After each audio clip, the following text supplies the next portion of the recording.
হরে কৃষ্ণ ভক্তগণ, আজ বলবো শ্রীমদ্ ভাগবত মাহাত্ম্য কথা। যেরকম গীতা মাহাত্ম্য কথা, ঠিক সেই রকমই শ্রীমদ্ ভাগবত মাহাত্ম্য কথা সম্বন্ধে আজ আলোচনা করব। খুব মনোযোগ সহকারে শ্রবণ করুন, তাহলে চলুন দেরি না করে শুরু করা যাক। এক, লোক বিখ্যাত শ্রীমদ্ ভাগবত পুরাণ প্রত্যহ শ্রদ্ধাযুক্ত চিত্তে শ্রবণ করা উচিত। ইহা আমার পরম সন্তোষের কারণ হয়। 2, যে ব্যক্তি প্রতিদিন ভাগবত মহাপুরাণ পাঠ করে সে প্রতিটি অক্ষর উচ্চারণের সাথে সাথে কপিলা গোমাতা দানের পুণ্য অর্জন করে। 3, যে ব্যক্তি প্রতিদিন অর্ধেক বা 1/4 ভাগবত পাঠ বা শ্লোক শ্রবণ করে তার 1,000 গোমাতা দানের ফল লাভ হয়। 4, হে পুত্র, পবিত্র চিত্ত হয়ে যে প্রতিদিন ভাগবতের একটি শ্লোক পাঠ করে তার অষ্টাদশ পুরাণ পাঠের ফল প্রাপ্তি হয়। 5, নিত্য যেখানে আমার কথা হয় সেখানে বিষ্ণু পার্ষদ প্রহ্লাদ প্রমুখ উপস্থিত থাকেন। আমার এই ভাগবত শাস্ত্রের যে প্রতিদিন পূজা করে সে কলির প্রভাব থেকে মুক্ত থাকে, তার উপর কলির কোনো অধিকার থাকে না। 6, যে মানুষ নিজ ঘরে বৈষ্ণব শাস্ত্রের পূজা করে সে সর্বপ্রকার পাপ থেকে মুক্ত হয়ে দেবতাদের দ্বারাও বন্দনীয় হয়। 7, কলিযুগে যারা প্রতিদিন নিজ ঘরে ভাগবত শাস্ত্রের পূজা করেন তারা আনন্দ চিত্তে এই ভূমণ্ডলে বিচরণ করেন এবং কলির থেকে নির্ভয় হয়ে আস্ফালন করেন। তাদের উপর আমি সতত প্রসন্ন থাকি। 8, হে পুত্র, মানুষ যতদিন পর্যন্ত তার ঘরে ভাগবত শাস্ত্র রক্ষা করে তার পিতৃপুরুষগণ ততদিন পর্যন্ত দুধ, ঘি, মধু ও সুস্বাদু পানীয় পান করেন।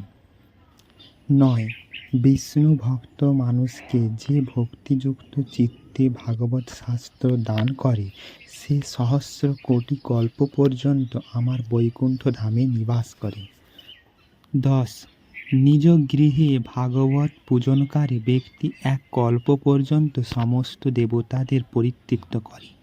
11, নিজ গৃহে ভাগবতের অর্ধ বা 1/4 শ্লোকও যদি থাকে তবে তার কাছে অন্যান্য শত সহস্র গ্রন্থের সংগ্রহ তুচ্ছ।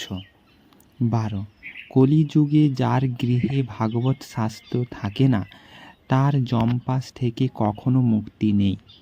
13, এই কলিযুগে যার গৃহে ভাগবত শাস্ত্র নেই তাকে কি বৈষ্ণব বলা যায়? সে তো চণ্ডালেরও অধম। 14, হে লোকেশ ব্রহ্মা, আমার নিত্য সন্তুষ্টির জন্য সর্বস্বের বিনিময়েও মানুষের এই বৈষ্ণব শাস্ত্র সংগ্রহ করা উচিত। 15, এই কলিযুগে যেখানে যেখানে ভাগবত শাস্ত্র রক্ষিত থাকি দেবতাদের সাথে নিয়ে আমি সর্বদাই সেখানে উপস্থিত থাকি। 16, শুধু তাই নয়, সেখানে গঙ্গাদি নদী, ব্রহ্মপুত্রাদি নদ ও মানস সরোবরাদি সকল তীর্থ বাস করে। সম্পূর্ণ যজ্ঞ, মুক্তিদাত্রী অযোধ্যাদি সপ্তপুরী এবং পাবন পর্বতসমূহ সেখানে সতত নিবাস করে। 17, হে লোকেশ, যশ, ধর্ম, বিজয় প্রাপ্তির জন্য এবং পাপ ক্ষয় ও মোক্ষ প্রাপ্তির জন্য ধার্মিক মানুষের সর্বদাই আমার ভাগবত শাস্ত্র শ্রবণ করা উচিত। 18, এই পাবন শ্রীমদ্ ভাগবত পুরাণ আয়ু, আরোগ্য ও পুষ্টিদাতা। এই শাস্ত্র পাঠ অথবা শ্রবণে মানুষের সকল প্রকার পাপ থেকে মুক্ত হয়ে যায়। 19, হে লোকেশ, এই পরম উত্তম ভাগবত যে শ্রবণ না করে আর শুনলেও যে আনন্দিত হয় না, যমরাজই তাদের প্রভু, তারা সর্বদাই যমরাজের বশে থাকে। আমি এই কথা সত্য করে বলছি। 20, হে পুত্র, যে মানুষ সর্বদাই বিশেষত একাদশী তিথিতে ভাগবত শুনতে না যায় তার মতো পাপী আর কেউ নেই। 21, যার ঘরে ভাগবতের একটি শ্লোক অথবা শ্লোকের একটি পদ লেখা থাকে তার ঘরে আমি নিবাস করি। 22, মনুষ্যলোকে সমস্ত পুণ্য আশ্রমে বা সম্পূর্ণ তীর্থসমূহে স্নানও তত পুণ্যকারক নয়, শুধুমাত্র এই শ্রীমদ্ ভাগবত যতটা পুণ্যকারক। 23 হে চতুর্মুখ, যেখানে যেখানে ভাগবত কথা পাঠ হয় বৎসপ্রিয়া গাভীর মতো আমি সেখানে সেখানে গমন করি।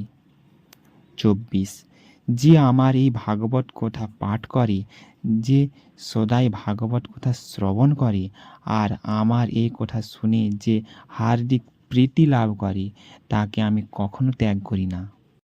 25 হে পুত্র, যে ব্যক্তি এই পরম পুণ্যময় শ্রীমদ্ ভাগবত শাস্ত্র দেখে সম্মান প্রদর্শনপূর্বক নিজের আসন থেকে উঠে না দাঁড়ায়, তার 1 বছরের অর্জিত ধর্মকর্মের সমস্ত পুণ্যই নষ্ট হয়ে যায়। 26 শ্রীমদ্ ভাগবত গ্রন্থ দর্শনে যে প্রত্যুত্থান, প্রণাম ইত্যাদির দ্বারা তাকে সম্মান প্রদর্শন করে, তাকে দেখে আমি অনুপম আনন্দ লাভ করি। 27 যে দূর থেকে শ্রীমদ্ ভাগবত দর্শন করে, তার সামনে যায়, সে প্রতি পদক্ষেপেই অশ্বমেধ যজ্ঞের পুণ্য লাভ করে, তাতে কোনো সন্দেহ নেই। 28 যে ব্যক্তি শ্রীমদ্ ভাগবতকে দর্শন করে দাঁড়িয়ে তাকে প্রণাম করে, তাকে আমি ধন, স্ত্রী, পুত্র আর আমার ভক্তি প্রদান করি। 29 হে পুত্র, মহারাজোচিত সামগ্রী সমূহে যুক্ত হয়ে ভক্তি ভরে যে শ্রীমদ্ ভাগবতের কথা শ্রবণ করে, আমি তার বশীভূত হয়ে যাই।